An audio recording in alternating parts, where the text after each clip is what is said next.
Aujourd'hui, on va parler de quoi? On va parler de tarifs.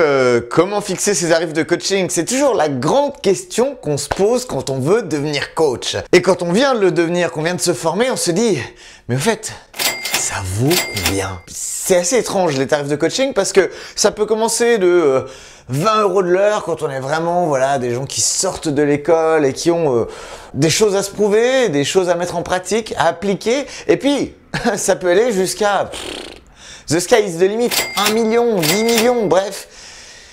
Ça peut aller très très haut. Alors les tarifs de coaching, on en parle tout de suite. Moi, ce que je trouve toujours étrange avec les tarifs de coaching, c'est qu'en fait, qu'est-ce que c'est finalement? C'est une conversation, c'est du temps de rendez-vous, soit au téléphone, soit en présentiel, mais finalement, c'est quoi finalement? Qu'est-ce qu'on vend? Et ça, c'est vachement anxiogène pour beaucoup de choses. Coach, parce qu'ils se disent, mais attends, un, j'aime faire ce que je fais. Deux, je m'éclate et j'aide les gens à transformer leur vie. Et trois, tu veux que je sois payé en plus? Non mais attends, là, c'est quoi? On se fout de ma gueule. Et c'est justement là le problème, c'est que souvent pour les coachs, c'est difficile de mettre de la valeur sur les prestations qu'ils proposent. Et évidemment, c'est encore plus difficile au début. Alors, qu'est-ce qu'on fait? Est-ce qu'on fait vraiment pas cher en espérant avoir beaucoup de monde qui arrive? Ou est-ce qu'au contraire, on essaie d'avoir quelque chose de plus sélectif, de façon à travailler avec des clients qui seront plus motivés, qui auront envie d'aller plus loin? Et au final, faut vraiment faire attention parce que la pire chose qu'on peut faire, c'est faire son coaching gratuit. Alors, quand on parle de gratuit, forcément, le gratuit, c'est ou presque, c'est quelque chose dont finalement on n'a pas vraiment besoin et ça va complètement à l'encontre de ce qu'on cherche à faire avec le coaching. Pourquoi? Parce que quand une personne décide de travailler avec un client, c'est pour que ça ait un véritable effet de levier sur ses choix, sur ses décisions, sur son engagement. Pas juste un truc pour dire, ah oui, mon coach m'a dit, ou ouais, mon coach il recommande, ouais, mon coach il pense que... Avoir un coach, c'est aussi pour s'investir personnellement et on s'investit à tous les niveaux si on veut transformer sa vie, si on veut changer sa vie. Mais le gros problème de la plupart des gens qui se font accompagner, c'est qu'en fait, un, ils n'ont pas vraiment envie de changer et deux, c'est trop cher. Alors finalement, pourquoi se donner le mal? Et c'est là, effectivement, que bien souvent, ça coince. Oui, ça coince. Ça coince parce qu'en fait, si à un moment, on n'a pas complètement décidé de se lancer à fond, forcément, c'est pas les gens qui vont le faire pour nous. Et c'est pas un coach qui va nous faire bouger si on n'a pas envie de bouger profondément à l'intérieur de nous. Alors, bien souvent, moi, ce que j'observe, c'est que les gens, pour qu'ils bougent, il faut vraiment soit qu'ils aient pas le choix, soit qu'ils aient vraiment envie de s'améliorer. Mais la plupart du temps, c'est vraiment parce qu'ils n'ont pas le choix. C'est-à-dire que, à la base, personne n'a besoin d'un coach. Personne. Moi, si, j'aimerais bien. Personne. Casse-toi. Non, vraiment personne. Personne parce que on n'en a besoin que à partir du moment où on comprend qu'on a un problème à résoudre et que on n'a pas trouvé d'autres solutions. C'est à ce moment-là qu'on finit par se décider et c'est vraiment ce que j'observe. Dans la plupart des cas, lorsque les gens montrent une autre option, ils vont préférer essayer par eux-mêmes. Ils vont préférer galérer. Ils vont préférer chercher, trouver de l'information. Et au final, qu'est-ce que ça fait? Ça fait des gens au bout d'un moment qui se réveillent trop tard. Pour vous dire, quand c'est gratuit, franchement, la personne s'en fout. Mais vous savez, mais si vous saviez, mais comme elle s'en fout, ça vous ferait mal. Pourtant, c'est vraiment le cas. Le coaching gratuit, c'est la moins bonne façon d'aider les gens à changer parce qu'au contraire, ils vont pouvoir se dire « Je travaille avec mon coach, on est en train de faire ça, ouais, c'est vraiment bien. » En fait, non, parce que comme c'est gratuit, vous allez avoir des gens qui reviennent et ça, c'est terrible ce genre de client. Ce que j'ai fait depuis notre dernier rendez-vous, alors, tu es là pour le coaching? Ah non, parce que moi je crois que tu me demandais comment s'étaient passées mes vacances et mon week-end. Non, mais alors pour le coaching, je suis désolé, j'ai rien fait. Je voulais, puis en fait finalement, ben non, j'ai pas avancé. D'ailleurs, on parlait de quoi la dernière fois? Et voilà, et ça c'est extrêmement agaçant comme situation. Quand on est coach, dans ces cas-là, s'il y a un aussi grand manque d'engagement, c'est qu'il y a un problème. Et il faut trouver la solution. Mais c'est pas toujours simple, parce que nous les humains, on est toujours très forts pour se raconter des histoires à nous-mêmes et des fois aussi pour raconter des histoires à notre coach. Mais le coach, normalement, il active ses super pouvoirs, déploie son intuition et là, il voit à travers toutes les conneries qu'on lui raconte. Ah bon, faut que vraiment que je fasse des trucs comme tu m'avais dit au début? Oui. Le principe des tarifs en coaching, c'est surtout que savoir un effet de levier. Et si vous pratiquez des tarifs vraiment bas, eh bien, les gens s'en fichent. Vraiment, oui, ils s'en fichent. Et plus vous pratiquez des tarifs hauts, et plus vous allez avoir des gens qui, s'ils décident de s'engager, vont être motivés, actifs et chercher à obtenir les résultats pour lesquels vous les accompagnez. Excuse-moi Cédric, mais là, je crois que normalement, on ne fait pas de promesses de résultats en coaching. Là-dessus, moi, j'ai vraiment une position très différente. C'est que je pense vraiment que quand un client vient vous voir, il vient vous voir pour avoir un résultat. Alors, vous pouvez décider de ne pas lui promettre ou de lui laisser deviner que oui, il va pouvoir l'obtenir. Mais pour moi, il y a vraiment derrière un besoin d'une recherche de résultats et de transformation. Surtout quand un client paye cher. Donc après, si vous décidez de dire non, moi je fais pas de promesses, c'est votre choix. Ah bon? Non mais attends, parce que moi dans mon école de coaching, ah bon? Vraiment, je suis pas violent, mais il y a quand même un moment où il faut savoir ce qu'on dit, quoi. Soit on propose aux gens d'atteindre leurs objectifs, et là, il y a quand même une forme d'engagement de la part du coach, soit, on ferme sa gueule, quoi. Alors je sais, je vous parais un petit peu brut là-dessus, mais voilà, on sait que l'argent, c'est un sujet qui fâche. Vraiment, c'est un sujet qui fâche beaucoup de gens. Il y a qu'à voir dans les rues en ce moment.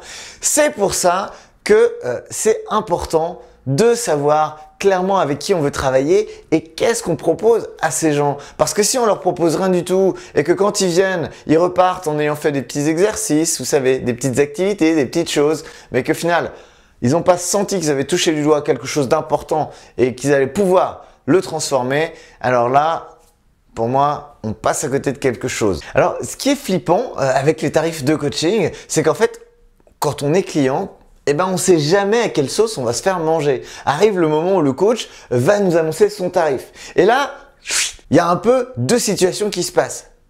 D'un côté, le coach qui essaie de présenter son tarif. Alors, voilà, je pense que je peux vous aider et le tarif pour cet accompagnement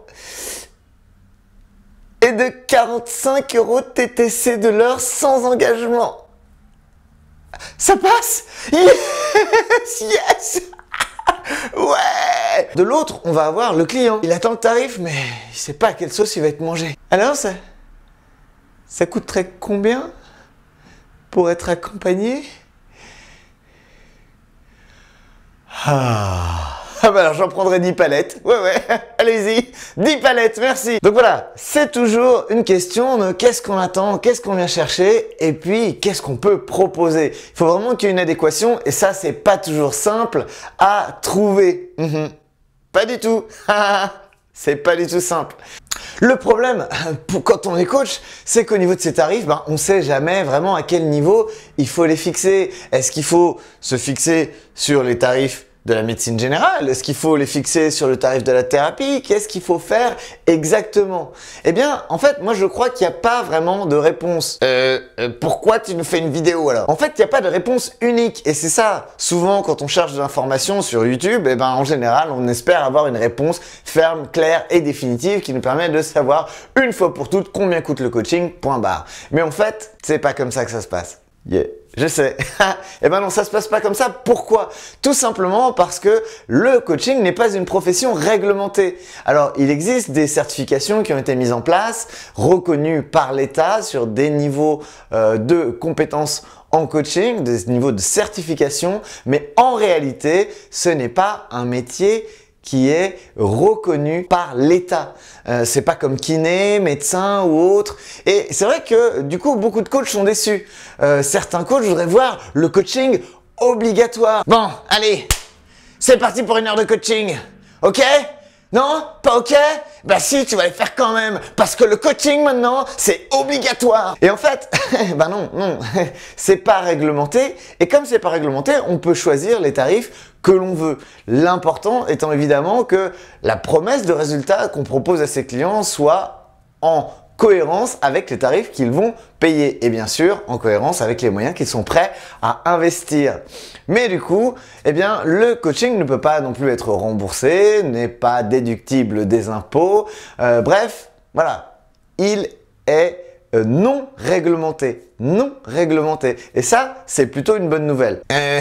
Attends, pourquoi tu dis que c'est une bonne nouvelle? Ça serait quand même vachement bien qu'on puisse forcer les gens à avoir du coaching, qu'ils soient remboursés et puis que le monde aille mieux. Eh bien non, pas forcément. En fait, c'est plutôt même une bonne chose que le coaching ne soit pas réglementé parce que du coup, les gens peuvent aller voir des coachs qui pratiquent des tarifs et qui rendent peut-être le coaching plus accessible et puis d'autres qui ont une vision plus élitiste peut-être du coaching vers des objectifs, vers quelque chose, des résultats qui peuvent être parfois plus ambitieux et finalement, eh bien, tout le monde peut s'y retrouver. Donc c'est pas si mal comme ça finalement. Mais dis-moi, il n'y a pas des coachs qui facturent à même 1 million d'euros, voire plus, juste pour une journée? Alors oui, ça existe et évidemment, bah ça crée énormément de controverses.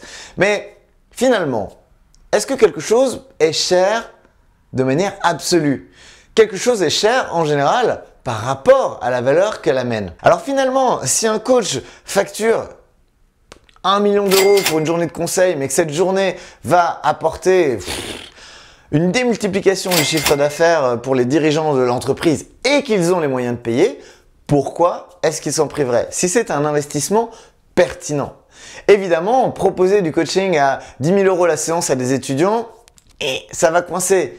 Mais finalement, c'est toujours en fonction de qui achète le coaching, à qui est-il destiné et vers quoi il va amener. Donc c'est surtout ce genre de questions qu'il faut se poser.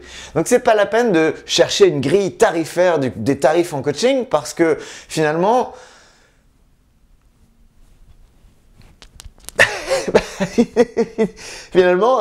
on fait bien ce qu'on veut. C'est surtout ça. Voilà.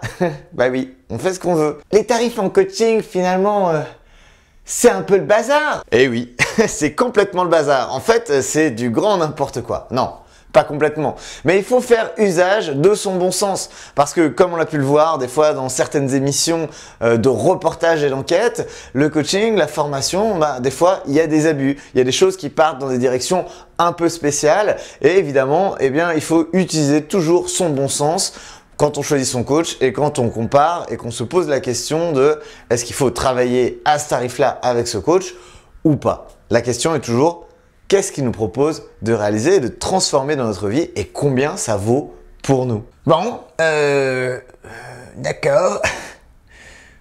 Ouais, ça fait sens. Ouais, ça...